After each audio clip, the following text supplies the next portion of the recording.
Morning everyone, so just a quick video for you all. I had just something to talk about really. There's been some nice articles up on the Fantasy Flight Games site, but no real news, so if you want to read Paul Heaver's comments instead of watching my video, I'll put a link to his new article for X-Wings. That's really good. But here we go. I've got a bit of a talking point, just something that I've been thinking about for a while, and it's going to go about the difference between gamers, how we think about games now, because of the crossover and the merging of video games compared to tabletop games and the expectations we as gamers now have. So that's what this video is going to be about. I'm not going to go too long, hopefully. You know what I'm like, I'll ramble on. Well, I'm doing it now. So just have a drink and we'll cut through. Didn't slurp that time, maybe. We'll see how many complaints I get. It is early in the morning and we did have a barbecue last night, so a little bit rough. You'll have to bear with me. But yeah, as I've been tabletop gaming since 1994. I've been computer gaming since before then. I had my first computer was a Spectrum ZX220. I've had Sega Master Systems all the way through. I mainly play on the PC now. I've got an Xbox One upstairs, still got a Sega Genesis, even though it should be called a Mega Drive, but hey ho, I live in North America now.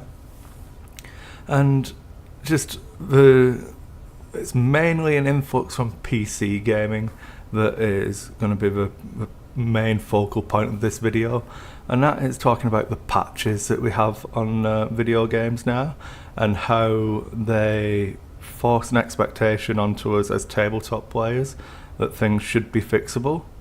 And I'm going to mainly talk about X-Wing and then probably some Games Workshop stuff. But when I first started playing Warhammer Fantasy, fourth, some long editions ago. It was before they split off the undead factions into Tomb Kings, rip for Tomb Kings, and Vampire Counts. And there was an item in that where Skeleton Horsemen, whenever they charged, they just hit automatically. Skeletons had really bad weapon skill, really struggled to roll to hit with them, and this just took that out of the game. So every undead list had this banner in it. There was no point not, and it was really cheap, but you can only have one, so it was broken. Everyone took it in every list, so by today's definition it would be broken, but at the time it was just, it is what it is. Now there was no attempt to try and fix that, no complaints, no asking for erratas. And it's now, with the influx of the model that FFG has for X-Wing, where you get multiple cards in each pack for different, cross-faction, that they've now gone back and attempted to fix things. I think they're a victim of their own success in this marketing and selling point, that we now as gamers expect them to be able to balance a game and it should be perfect and they should fix things. But you have to remember, it isn't like a PC game. You cannot tweak the numbers on something anymore. You can't go to League of Legends because they massively overpatch and change things all of the time. Big fan of Riot Games, obviously. I'm just going to pause there. But yeah, Riot Games can completely ruin a meta or change a game, and they notoriously do it before big tournaments, so to shake it up and make it new and interesting for the casual gamers coming in watching it. They don't want it to be a fixed predictable meta. They want new stuff to get injected in so that it seems like a really exciting show, but they can do that by just tweaking numbers on different champions, and that it doesn't change it doesn't change a champion, it changes the whole game. And you can't really do that with X-Wing, for example, because as we've seen, as you introduce something to help a specific ship, it will affect something else. So big ones would be like auto thrusters coming in. Doesn't just affect the generic interceptors, it affects certainly FL. Things like Deadeye being in the game is a nothing card, but the introduction of the jump masters with an EPT on the cheapest ship opens up the use of Deadeye with a viable ordnance platform, and suddenly Deadeye's people are talking about, should Deadeye be removed from the game? And it's a card that's been around since the A-Wing expansion, and suddenly it's broken. And this is what I'm saying, you can't patch a tabletop game. If you want it to be balanced, it needs to be ripped apart and rebuilt. So now we need to move on to what kind of people we are, and if that's what we actually want. Because as a consumer, when you move from an edition of a game, and we go to video games here, like it's just you buy a new disc, throw it in, download it on Steam, and the old one's still perfectly usable. I can still play Company of Heroes and play Company of Heroes 2. I can still play all of my old games, and I often do. But as a tabletop gamer, if your game gets a new edition, it's really hard to justify the old edition being the one that you still play. And you'll get the niches, and I always say I play lots of Dead games, Workshop games. I'll play Epic Armageddon, Blood Bowl, I play Battlefleet Gothic, all of these different tabletop games that I still play. If you ask me when the last time I actually played them, was years ago. I've still got them. I will still happily play anyone who comes around and wants a game, but it's not something I get to play. And then because of the new editions, I loved second edition 40k. It was what I grew up on. That's my fondest memory of 40k, would be second edition.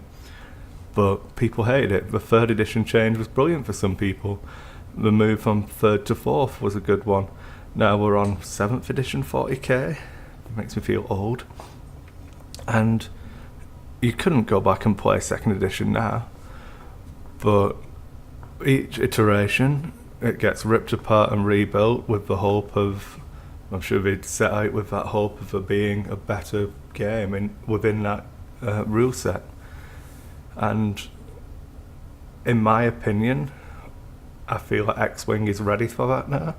It needs to be ripped apart and rebuilt, and unfortunately the model that FFG has, I don't know how viable that would be for X-Wing.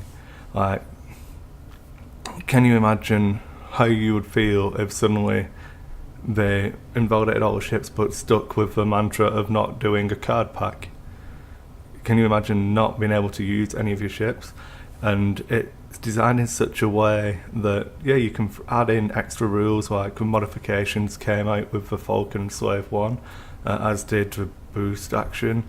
Cloak was added in from the Phantom. So you've got all of these extra little rules cards that come in, and you can bolt on attachments to the rules.